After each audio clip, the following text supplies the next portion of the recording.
Hello everyone, welcome to Sanmarga classes. ಬೆಳೆಯ ಉತ್ಪಾದನೆ ಮತ್ತು ನಿರ್ವಹಣೆ ಪಾಠದ 31ನೇ ಪ್ರಶ್ನೆ. ರಬಿ ಬೆಳೆಗಳು ಎಂದರೇನು? ಎರಡು ಹೇಳಿದ್ದಾರೆ. ನೋಡಿ, ಬೆಳೆಗಳನ್ನ ನಾವು ಮುಖ್ಯವಾಗಿ ಎರಡು ವಿಧವಾಗಿ ವಿಂಗಡಿಸಿದ್ದೇವೆ.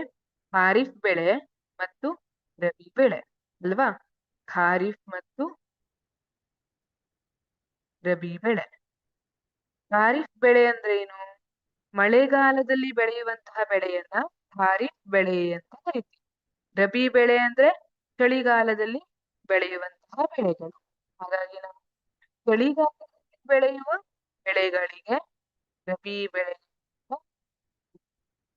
ಚಳಿಗಾಲದಲ್ಲಿ ಬೆಳೆಯುವಂತಹ ಬೆಳೆಗಳಿಗೆ ರಬಿ ಬೆಳೆಗಳು ಅಂತ ಕರಿತೀವಿ. ಅದಕ್ಕೆ ಎರಡು ಉದಾಹರಣೆಗಳನ್ನು ಕೊಡಿ ಅಂತ ಹೇಳಿದ್ದಾರೆ. ಉದಾಹರಣೆಗಳು ಇಲ್ಲಿ 5 ಉದಾಹರಣೆಗಳನ್ನ ಕೊಡಲಾಗಿದೆ. ಗೋಧಿ, ಕಡ್ಲೆ, ಬಟಾಣಿ, ಸಾಸ್ವೆ ಹಾಗೆ ಅಗಸೆ. ಈ 5ರಲ್ಲಿ ನೀವು ಯಾವುದೇ ಎರಡು ಉದಾಹರಣೆ ಕೊಡಬಹುದು. ಖಾರಿಫ್ ಬೆಳೆಗೆ ಉದಾಹರಣೆಯನ್ನ ಕೊಡಬಹುದಾ? ಖಾರಿಫ್ ಬೆಳೆಗೆ ಉದಾಹರಣೆ ಭತ್ತ ಉತ್ತಮ ಉದಾಹರಣೆ. ಜೋಳ ಕೂಡ ಖಾರಿಫ್ ಬೆಳೆಗೆ ಉದಾಹರಣೆ. ಆದ್ರೆ ಇಲ್ಲಿ ಕೇಳಿರುವಂತದ್ದು ಕೇವಲ ರಬಿ ಬೆಳೆಯ ಉದಾಹರಣೆ ಇದೆ.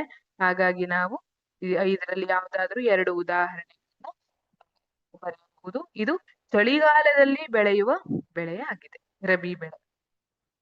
Thank you.